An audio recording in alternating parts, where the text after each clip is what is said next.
তো সবাই মনে করতো যে আমি একটা খারাপ মহিলা, খারাপ শাশুড়ি। আমার ঘরে যদি ছেলের বউ আসে, আমি তাকে টিকতে দিব না। আসলে সেটা আহ, গল্প হয়ে গেছে এখন, কিন্তু সেটা ছিল সত্যি কাহিনী। তো স্বাভাবিক, তখন তো নাটক করি নাই, ছবি করতাম। এবং দজ্জাল শাশুড়ি, বউ শাশুড়ির যুদ্ধ এবং সব যা যা আছে, বাংলার বউ, আরো অনেক অনেক সব নাম এখন মনে পড়ছে না। তো সবাই মনে করতো যে আমি একটা খারাপ মহিলা, খারাপ শাশুড়ি।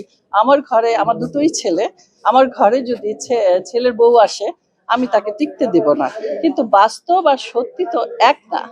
তখন যে মেয়ের সাথে আমার দুটো ছেলেই প্রেম করে বিয়ে করেছে, আমি তাদের বাধা দেই নাই, শুধু বলছে আম্মা আমি একটা মেয়েকে পছন্দ করি। আমি বলছি ঠিক আছে, সংসার তোমরা করবে, আমি করব না।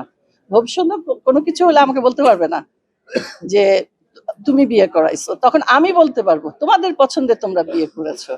তো ছোটটার বেলায় ওর বাবা একটু যখন শুনছে বা ওরা শুনছে যে আমি ছবি করি, রিনা খান, তো তখন বলছে রিনা খানের ছেলের সাথে বিয়ে দেব না, রিক্সাওয়ালার ছেলের সাথে বিয়ে দেব, তাও তার সাথে বিয়ে দিব না। তো এখন সেই বিয়ায় এখন আমার অনেক ভক্ত, আমরা অনেক ফ্রেন্ডলি। তো এটা না বুঝলে না চিনলে যেটা হয় সেটাই হয়েছে। আর ওই মেয়েও এখন মানে এখন আমাকেও আমি আগে ওকে সবকিছু করে দিতাম, এখন আমাকেই ও করে দেয়। আমার জন্য, আমি শুটিং থেকে রাতে বাসায় যাই, আমার জন্য খাবারটা ফ্রিজে রেখে দেয়, আমি কোনটা খাই। এই যে আসার আগেও জিজ্ঞেস করলো, ও এখন শ্বশুর বাড়িতে আসতেছে। তো এই জন্য প্রথমে দেখে তো মনেই করবে আমি সেই রকম।